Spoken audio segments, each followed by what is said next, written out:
L'une des observations la plus extraordinaire de ce fin du siècle a été l'éclair cosmique.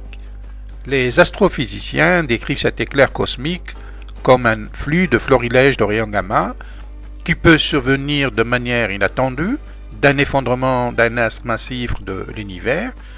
Les observations menées jusqu'alors ont montré de manière rarissime que ce phénomène est d'une exceptionnelle violence.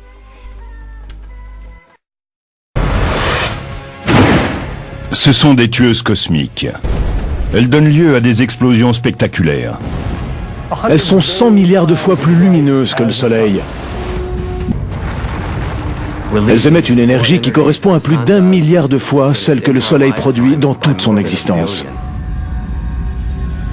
Cette déflagration spectaculaire relâche dans l'univers de grandes quantités de radiation mortelle. Si le phénomène est proche, nous verrons dans le ciel un événement très lumineux, peut-être plus lumineux que Vénus, que toutes les planètes, ou même que la Lune, ou plus lumineux peut-être que le Soleil. Ce sursaut gamma a été l'une des explosions les plus passionnantes à laquelle on ait assisté, parce que sa puissance, que l'on a déduite de la luminosité observée et la distance à laquelle il se produisait, dépassait tout ce que l'on connaissait jusque-là. On peut dire aussi que les particules énergétiques ont été projetées en 2 jets, dont la vitesse équivalait à 99,9999% de celle de la lumière.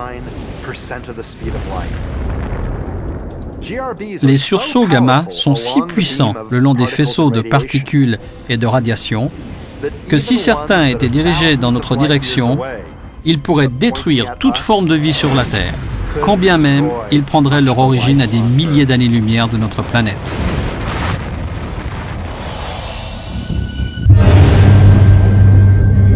À 2,6 milliards d'années-lumière de la Terre, un trou noir supermassif, des milliards de fois plus grand que le Soleil, a causé des ravages au centre d'un amas de galaxies. MSA 735 a libéré 2 jets continus de particules dans des directions opposées. Les spécialistes pensent que ces jets se sont déchaînés pendant une centaine de millions d'années, en envoyant 2 énormes bulles vers les galaxies environnantes. MSA 735 est l'exemple même d'un trou noir soufflant des bulles. Ce que nous voyons ici, ce sont des cavités géantes évacuées par ces jets de grande puissance. Depuis le trou noir, il transporte ces énormes quantités d'énergie sur d'immenses distances, jusqu'à 1 million d'années-lumière de là. 1 million d'années-lumière, c'est 10 fois la largeur de la Voie lactée. Cela montre la puissance de ces jets, capables de créer 2 bulles d'une telle taille.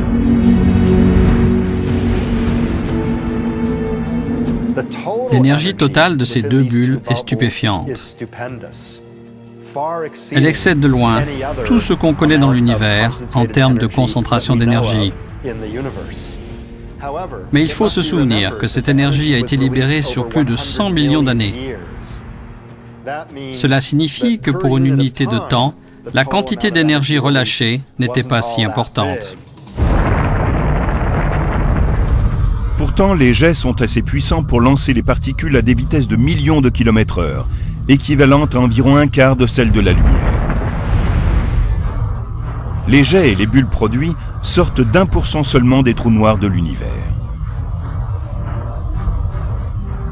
Les forces près de ces monstres sont tellement gigantesques qu'au lieu de tout avaler, ils finissent par repousser certaines particules. Il est important de souligner que ces explosions gigantesques ne correspondent pas à l'explosion du trou noir lui-même, mais plutôt d'éjections de particules qui sont à proximité. En entrant en collision, elles peuvent, dans certains cas, être éjectées de cette région proche du trou noir.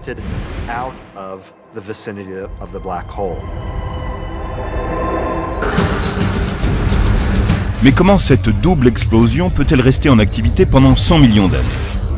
Ce n'est qu'une question de quantité de matière cosmique disponible.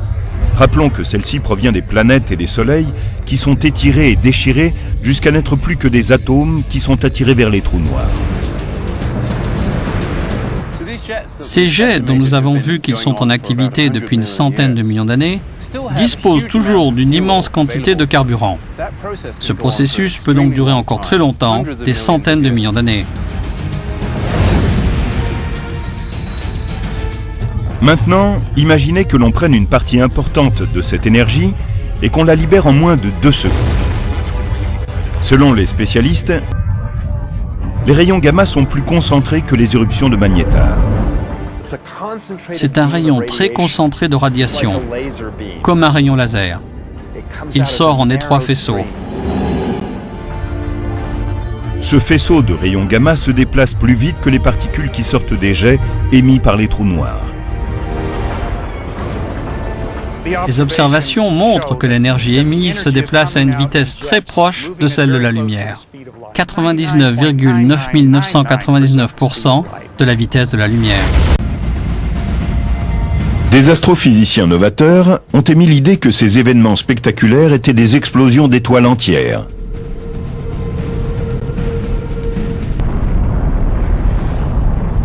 Aujourd'hui, les spécialistes pensent que seules les énormes étoiles mesurant au moins 10 fois la taille du Soleil ont le potentiel pour générer ce type d'explosion avec effondrement du cœur.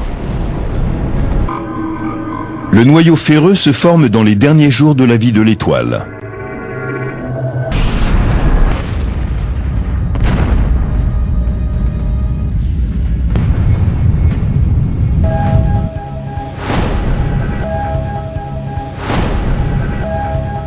Recensé comme SN 2006 AJ est apparu, le satellite Swift a capturé les rayons gamma qu'elle avait générés. Ce sursaut gamma était très intéressant, en particulier parce qu'il était de très longue durée. En général, c'est un phénomène qui dure très peu de temps, entre une fraction de seconde et quelques secondes. Mais celui-ci a été visible pendant environ 35 minutes. Et 3 jours plus tard, nous avons vu exploser une supernova au même endroit. C'est la solution d'un des grands mystères des sursauts gamma. Nous avons découvert que certains d'entre eux étaient liés à des étoiles en train d'exploser. Aujourd'hui, les astronomes observent des centaines de supernovas et les sursauts gamma mortels qu'elles génèrent.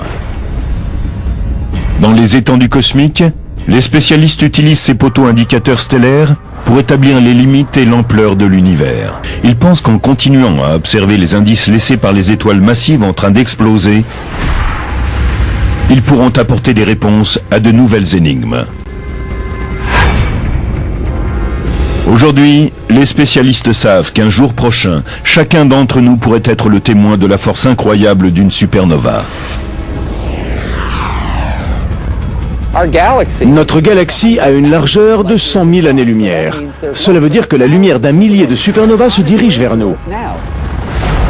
Certaines pourraient même venir de notre Voie lactée. Dans notre galaxie, nous nous attendons à avoir une moyenne de 2 explosions de supernovas par siècle. Le problème, c'est que la dernière supernova que nous ayons vue date d'à peu près 4 siècles. Notre galaxie a pris beaucoup de retard. Si cela surgissait dans notre galaxie, nous serions témoins de la force à la fois la plus destructrice et la plus créatrice de l'univers.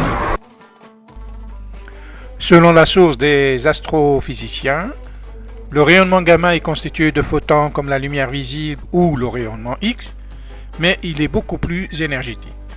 Le flux de photons gamma peut se produire aléatoirement dans toutes les régions du ciel et peut atteindre 1 million de téraélectrovolts. Les sursauts gamma se manifestent par des flashs extrêmement intenses et brefs, quelques dixièmes à quelques dizaines de secondes. Pendant des années, les spécialistes ont cru connaître l'origine des longs sursauts gamma qui durent plus de 2 secondes et peuvent même aller jusqu'à plusieurs minutes. Ils viennent de galaxies qui contiennent des étoiles massives. Quand certaines étoiles massives meurent, elles s'effondrent et explosent en libérant d'incroyables quantités d'énergie, des jets concentrés de rayons gamma. Mais en 2005, des détecteurs ont repéré dans l'espace un puissant sursaut gamma qui n'a duré qu'une fraction de seconde. C'était passionnant. car les sursauts de rayons gamma que nous avions observés auparavant étaient de la catégorie des longs sursauts gamma, issus de galaxies où s'éteignaient des étoiles massives. Ici, on avait quelque chose de différent. Ce sursaut gamma était bref et venait d'une région où il n'y a pas d'étoiles massives.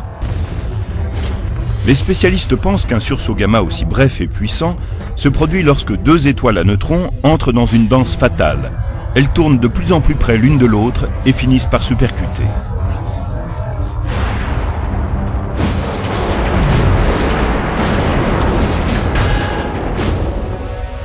On pense que c'est à ce moment-là que se forme un trou noir.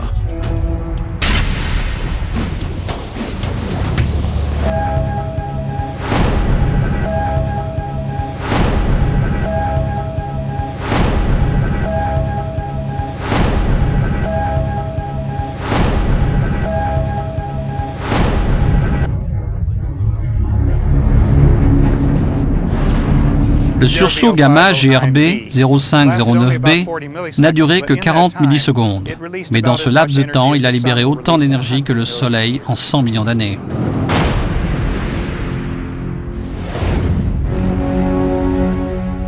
La puissance dégagée par une collision d'étoiles ne peut rivaliser avec la quantité d'énergie libérée quand une étoile explose de l'intérieur.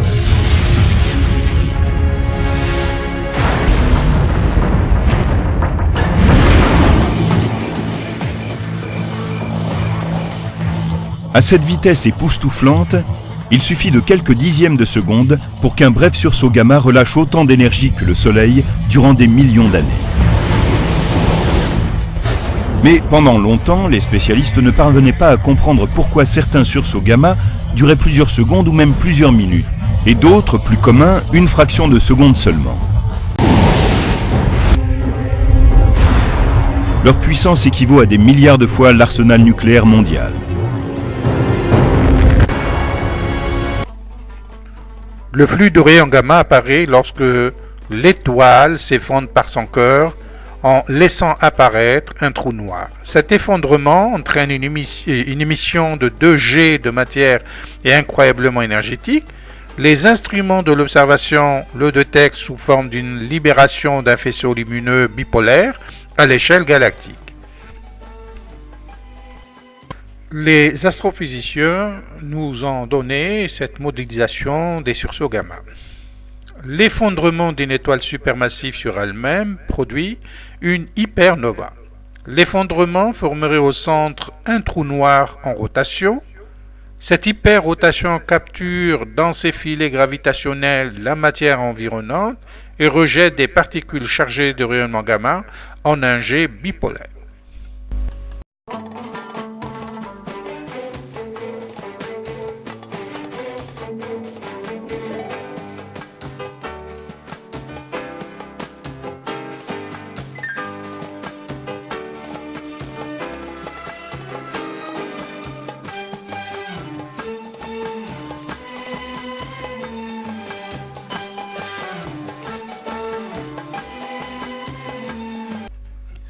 L'éclair cosmique est considéré comme un phénomène des plus violents de l'univers et du fait de sa composante physique dont son rayon gamma, les astrophysiciens le dénomment le sursaut gamma. Il est donc un phénomène physique destructeur.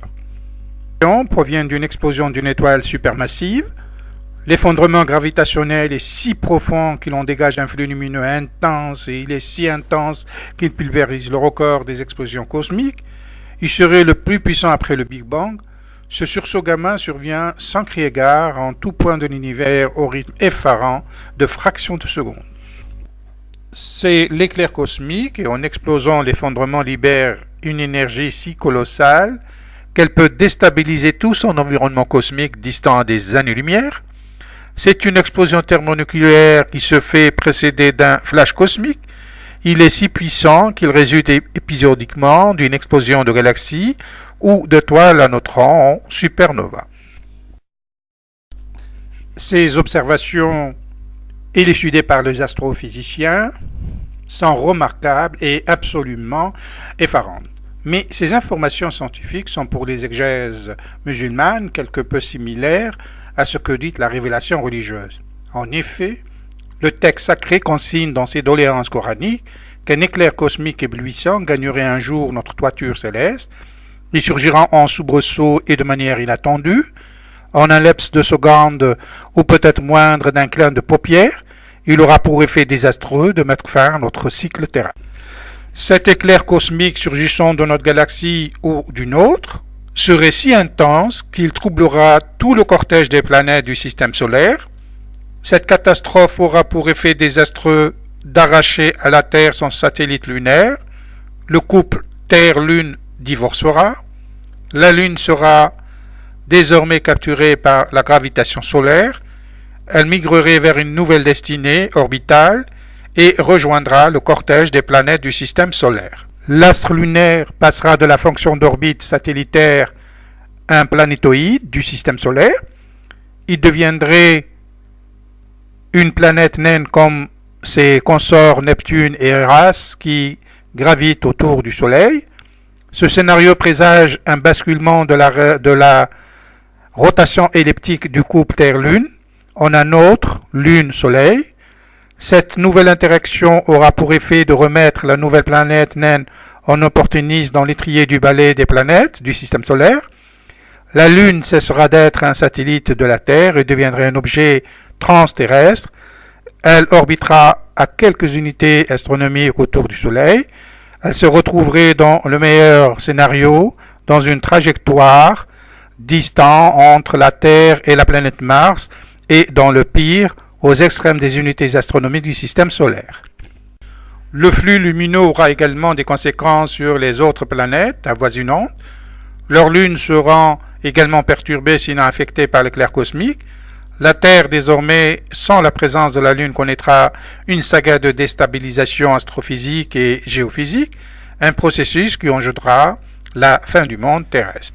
La Lune qui, par sa présence, a stabilisé la Terre par certains paramètres, se retrouvera déviée de ses points initiaux. Le plan de l'orbite lunaire qui est incliné de 5 degrés avec une virgule suivie de quelques chiffres disparaîtra. La Terre se polarisera par rapport au Soleil sur son orbite équatoriale. Cette réapposition sera manifestement désastreuse pour la magnétosphère, la rotation de la Terre, la tectonique des plaques, le climat et pour les habitants de la Terre tout entière. La Lune, qui avait entre autres une fonction de contrepoids pour rythmer l'accélération et la décélération de la vitesse de la Terre dans sa révolution solaire, va par son absence dévaler la Terre dans une rotation accélérée sans mesure. La Terre tournerait sur elle-même comme une toupie. Elle aura aussi un effet désastreux sur la géoïde, le noyau, le manteau et le corps terrestre. Cet arrachement portera un terrible changement. La Terre connaîtra un séisme sans précédent dans son évolution historique. Elle sera catastrophique pour le genre humain. Ce sera le commencement d'une fin. Pour les scientifiques qui sûrs que la Lune s'éloignerait de la Terre à raison de 3,5 cm par année, admettent en supposant leur calcul juste qu'un jour, la Lune quitterait définitivement la Terre. Le processus de finitude est décrit comme suit. Dans un premier temps, un éclair cosmique quelconque d'une explosion d'une étoile à neutrons ou de galaxie ou d'une étoile supermassive parviendrait à notre monde solaire et terrestre. Le couple Terre-Lune sera rompu. La gravitation solaire capturera la Lune.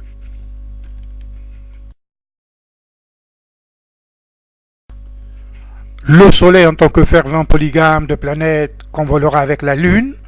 Dans ce couple polygame, la Lune perdra son statut de satellite lunaire et devient une petite planète gravitant parmi le cortège des balais planétaires.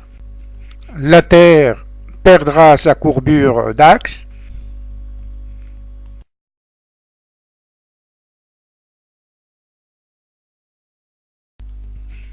La perte de l'inclinaison de la Terre basculera la planète dans une chute équatoriale. Cette chute angulaire de la Terre ne sera une catastrophe jamais inégalée. Jamais la Terre, depuis qu'elle est Terre, n'ait connu une telle catastrophe. Ce cataclysme ne sera pas sans incidence pour les habitants de la Terre. L'éclair cosmique fera perdre à la composante humaine la vision oculaire, et d'autres séries de bouleversements surviendront. L'éclair cosmique sera fatal pour la vision oculaire. Une cécité oculaire chez les habitants de la Terre.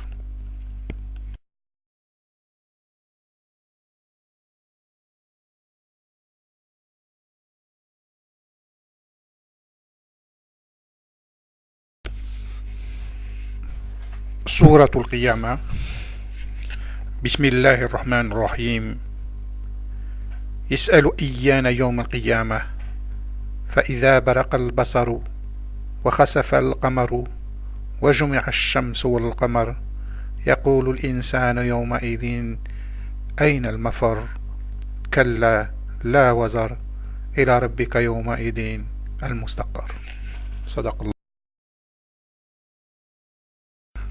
Sourate, le commencement de la fin du monde. Au nom d'Allah, le tout miséricordieux, le très miséricordieux. Il t'interroge sur le jour qui donnera essor à la fin du monde. Elle survient lorsqu'un éclair cosmique surprendra la vue des habitants de la Terre et leur fera perdre la vision oculaire. La Lune se perdra dans une éclipse. Le couple Soleil-Lune sera joint. L'être humain se demandera en ce jour où fuirions-nous, aucun nulle autre destination, hormis l'asile qu'offrirait Dieu. Le verset décrit l'effet qu'aura l'éclair cosmique en surprenant notre monde céleste. Il engendrera 3 événements. Premièrement, la cécité humaine, frappée par l'éclair. En second point, une éclipse sera cataclysmique. Et en troisième lieu, la rupture du couple Terre-Lune. Je vous remercie.